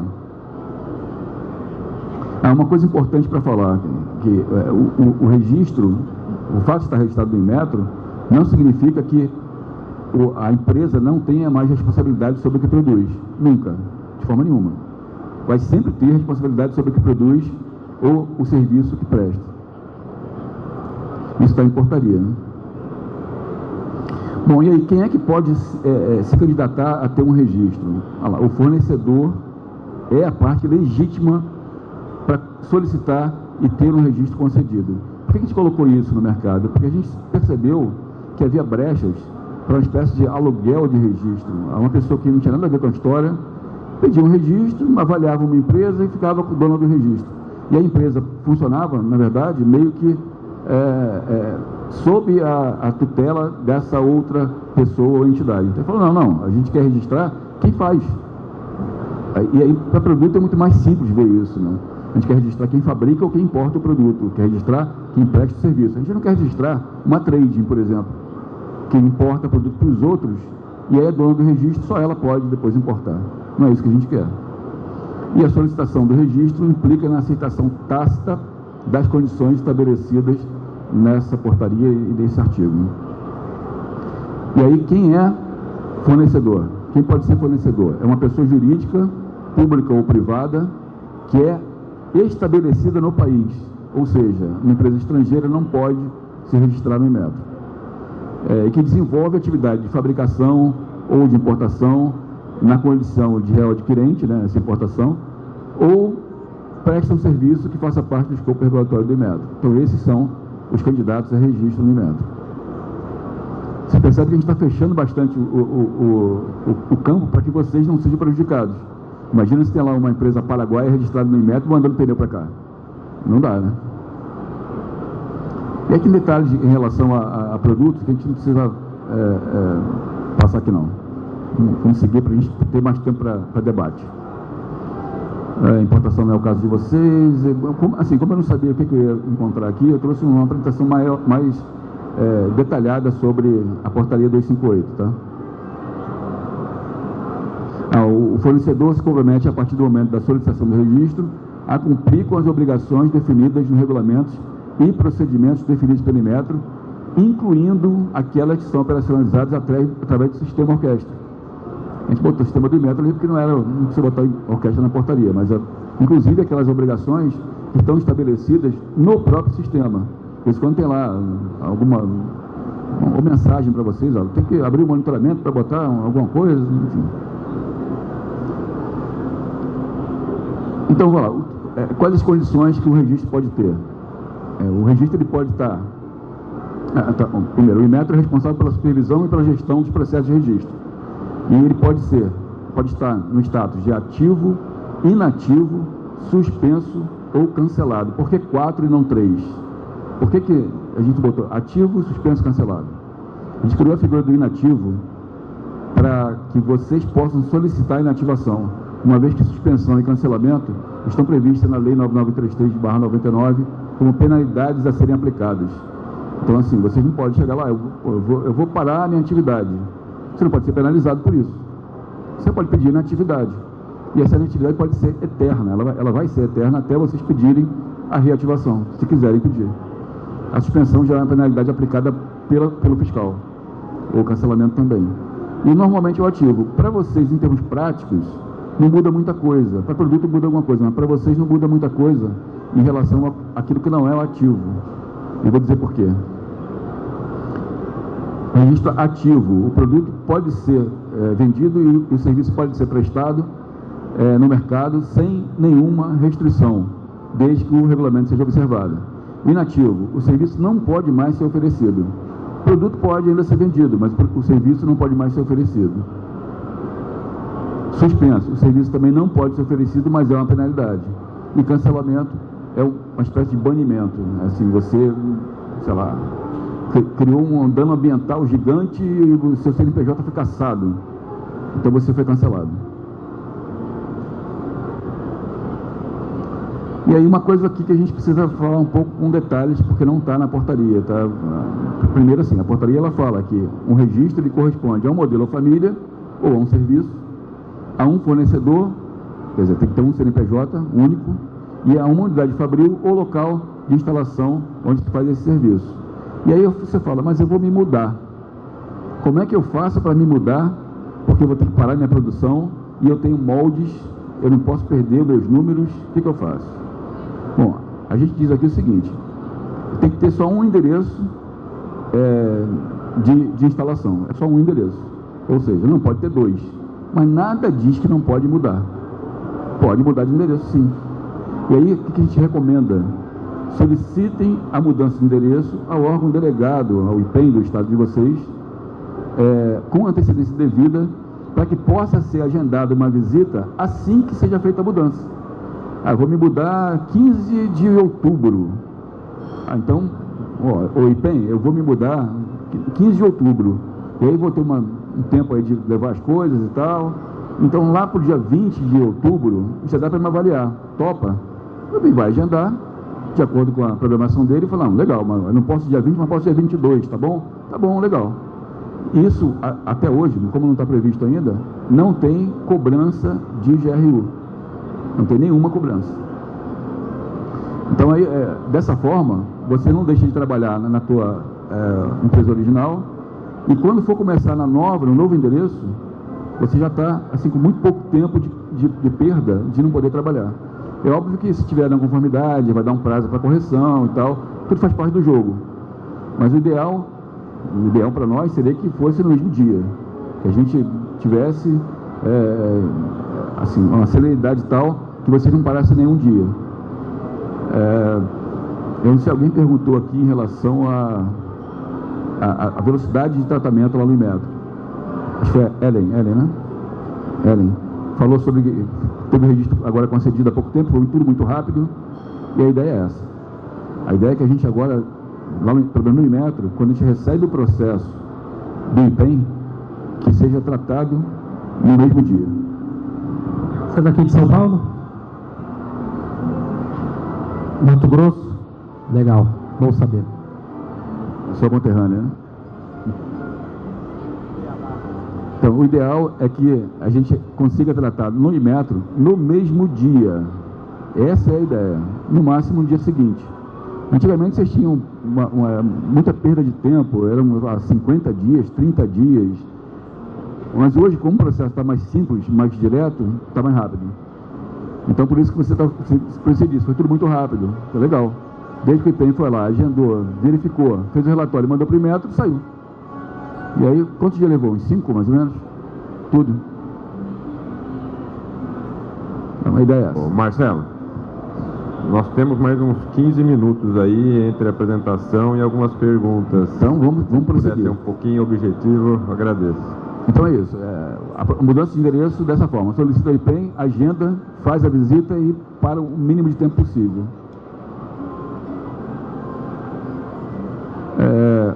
O detentor do registro pode pedir a inatividade do seu registro. Ele vai fazer isso quando ele for interromper temporariamente ou permanentemente a sua atividade. Então, lá, quero parar. Se ele parar de prestar o serviço e não comunicar nada, o registro dele continua ativo, naturalmente pode aparecer uma fiscalização e falar, não, esse endereço não tem mais ninguém. Eu vou autuar esse CNPJ.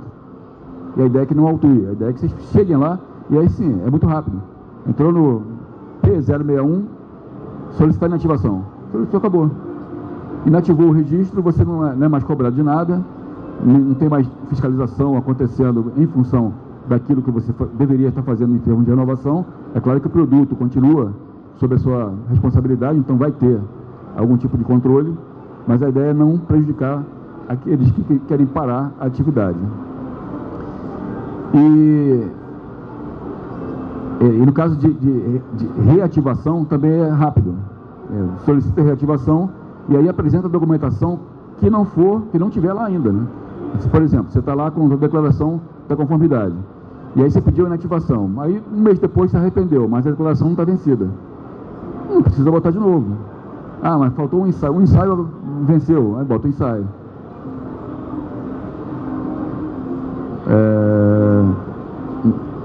Setor mais para produto, vamos seguir. Os produtos e insumos com registro nativo, cuja fabricação e importação se deu até a data de encerramento da atividade, são considerados regulares no mercado, ao contrário daqueles que estão cancelados, porque quando está cancelado, o produto fica irregular no mercado e aí tem que ser recolhido, né? E a inatividade do registro não retira do fornecedor, como eu tinha falado, a responsabilidade sobre ser fornecedor do produto ou do serviço. Então, o detentor poderá, a qualquer tempo, solicitar a reativação desse registro.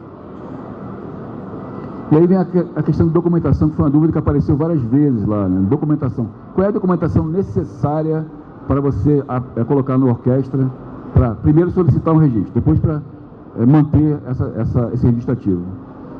Está tudo em regulamento. Ninguém vai exigir nada além do que está dentro dos regulamentos. Obviamente que muitos de vocês colocam documentos até a mais. Mas está lá, deixa, não tem problema. Por exemplo, lá, a licença do bombeiro. Vocês colocam a licença do bombeiro. Não sei se vocês têm licença do bombeiro. Tem. Está lá. A gente não vai nem analisar. Não precisa. Não tem lugar nenhum que exija a licença do Corpo de Bombeiros. Até porque a gente teve um caso, há algum tempo atrás, de que em um determinado estado, o Corpo de Bombeiros decidiu que só daria licença se tivesse registrado. E aí a gente falou, só dou o registro se tiver licença. Ficou aquela história do é fresquinho porque vende mais, ou vende mais porque é fresquinho. E aí a gente cancelou, não, cada um no seu quadrado. A gente exige o que tem que exigir e o Corpo de Bombeiros exige o que tem que exigir na hora que ele precisar.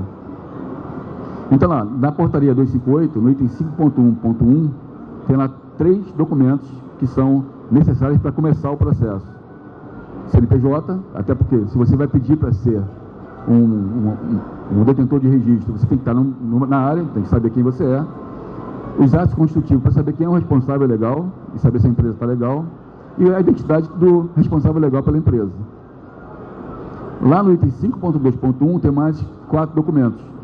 Atestado de conformidade, que é a declaração da conformidade de vocês, a autorização, nesse caso não é o caso de vocês, de detentor de atestado de conformidade quando transferido uma certificação, não é o caso de vocês. O uso da marca também não é o caso de vocês. E aí vem a letra D. Documentos pertinentes, discriminados no regulamento específico que o Vitor falou lá. Lembra lá do checklist? Aquele checklist gera um monte de documentos. Então, se é exigido lá, tem que botar também lá na orquestra. No item 5.2.1 ainda, tem lá informações a serem prestadas, não documentos. A descrição do produto, insumo ou serviço, sua marca, designação comercial, código de barra quando tiver, não é o caso de vocês, foto dos modelos, também não é o caso de vocês, pneu não precisa foto, eu acho, né? Não tenho certeza. Informação dos resultados obtidos para a planilha PET, tem PET não? Só para pneu novo, né?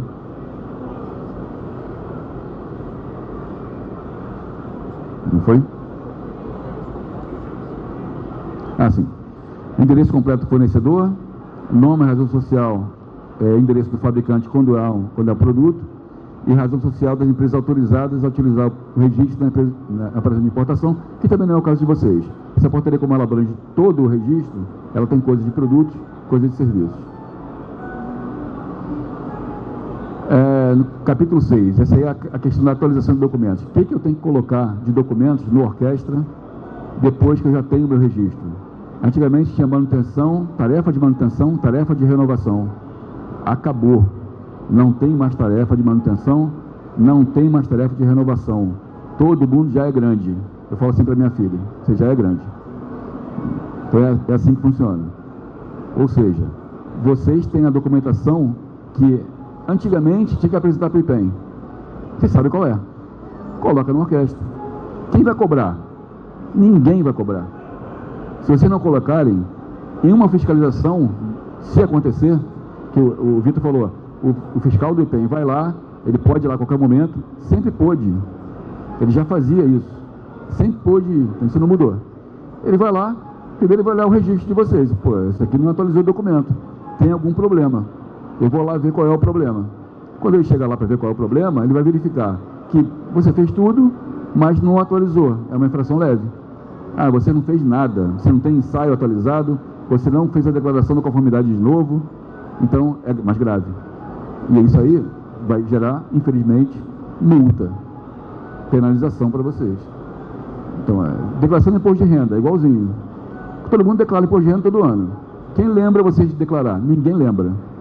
Não declara não para ver como é que vão lembrar de vocês lá. É assim que vai funcionar, que está funcionando a partir de agora. Então, a cada ciclo de avaliação, que muda de programa para programa, no caso de vocês é 1 ano e 4 anos, a manutenção e a renovação, vocês devem colocar no orquestra os documentos que são diferentes dos anteriores. O relatório de ensaio é diferente do anterior? Então bota, não custa nada. A declaração da conformidade é diferente? Só na renovação. Tem que fazer outra. Na manutenção não precisa colocar. CNPJ precisa colocar? Não. Contrato social? Não. Só na inicial para saber quem vocês são. Depois, já está concedido, todo mundo é livre para colocar o que quiser lá e se quiser botar também vai ficar lá. Não tem nenhum problema. E só complementando, o sistema fica aberto, tá, para vocês. Como era, diferente de como era anteriormente, que tinha a tarefa agendada, tinha que agendar e tinha cobrança de RU, né?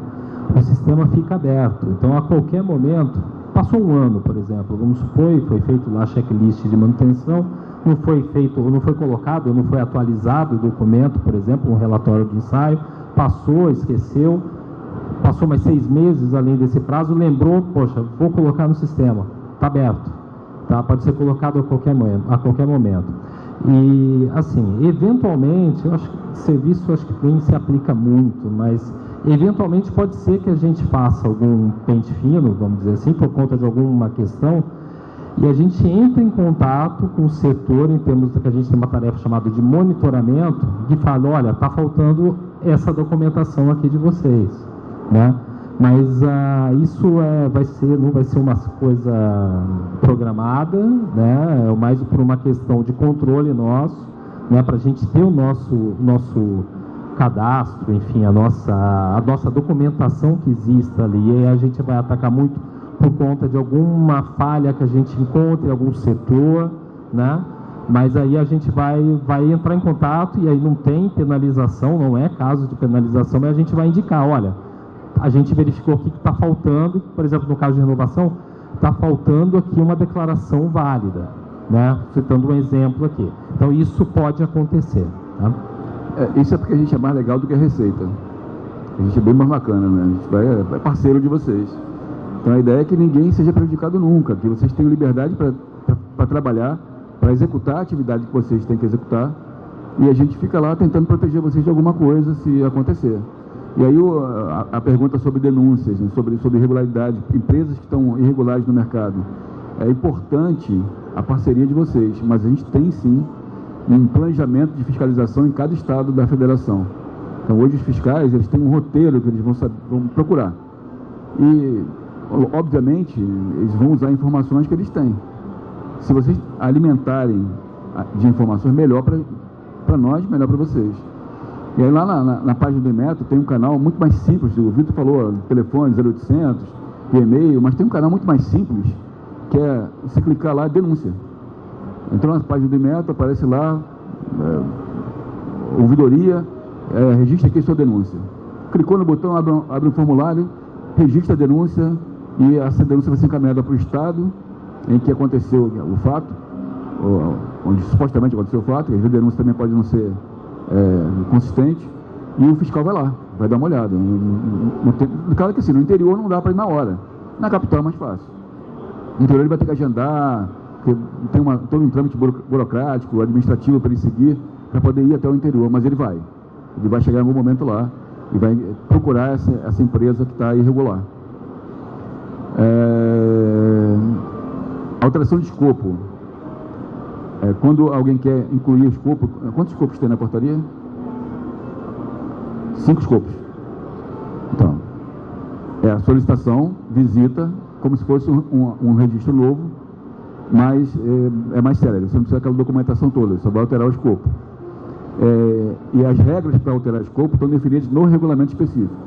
Então, você tem lá, Se por acaso tivesse escrito lá no regulamento, não está, mas se tivesse escrito, ah não, a alteração de escopo é automática, você pediu, levou, já está registrado, acabou. Ia ser assim. O que vale é o que está no regulamento.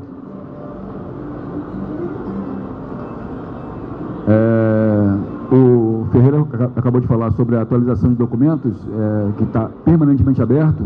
Eu frisei bastante aqui, não tem mais tarefa de manutenção, não tem tarefa de renovação, ou seja, vocês não vão ser lembrados de fazer a manutenção e a renovação da avaliação da conformidade e não vão ser lembrados de colocar essa avaliação que vocês fizeram no orquestra, mas ela é necessária. Então se programem, um ano depois da concessão do registro, atualizem a documentação, façam aquela rodada da lista de verificação e atualizem a documentação.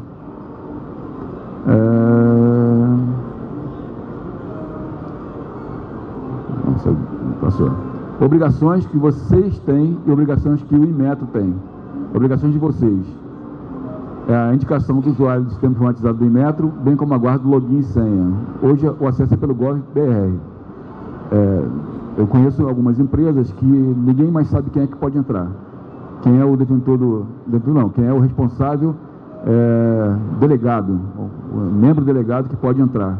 E aí dá todo um trabalho para o dirigente da empresa, lá para o responsável legal da empresa, acessar, vincular, delegar para mais alguém, para alguém poder entrar.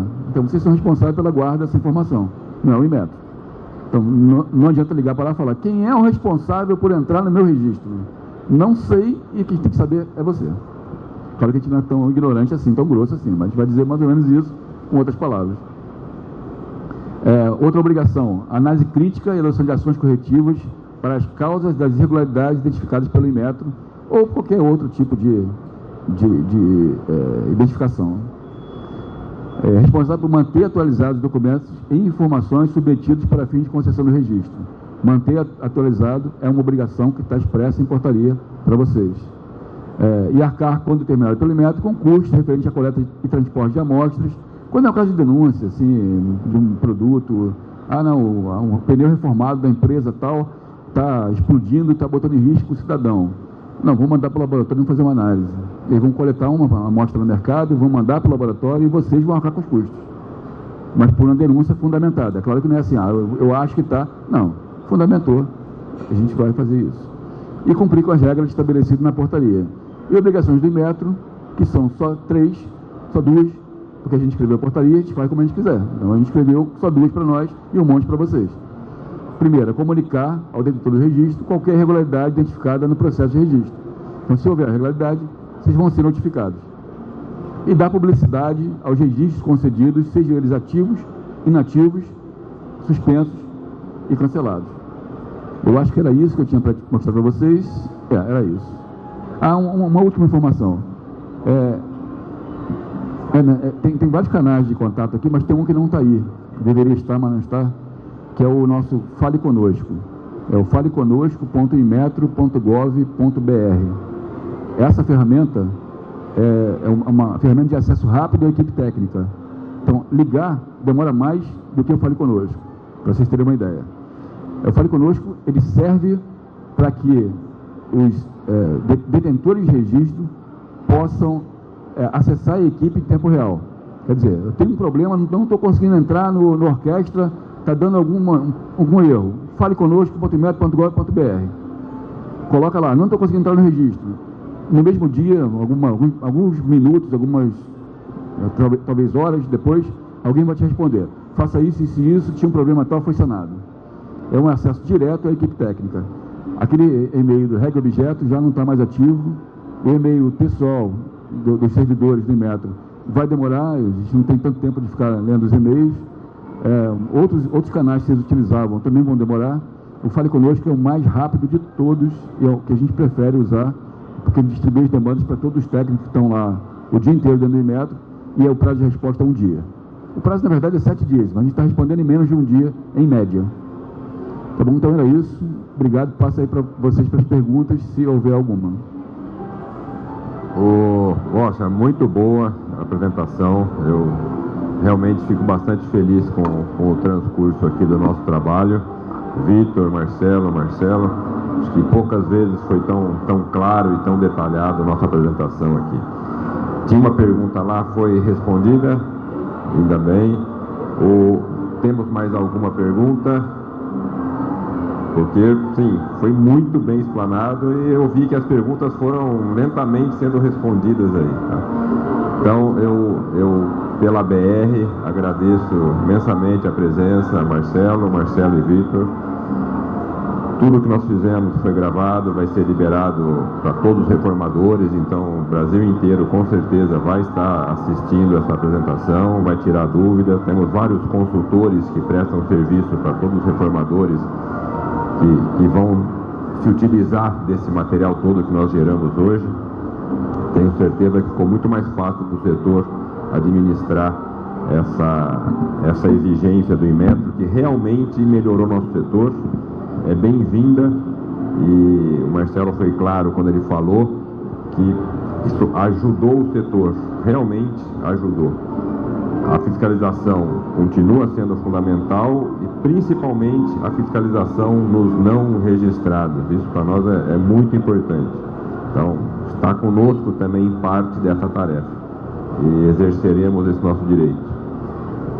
Mais uma vez, agradeço a todos os presentes, a todos que nos assistiram ao vivo aí, online, e considero encerrado, então, nossa apresentação. Muito obrigado a todos.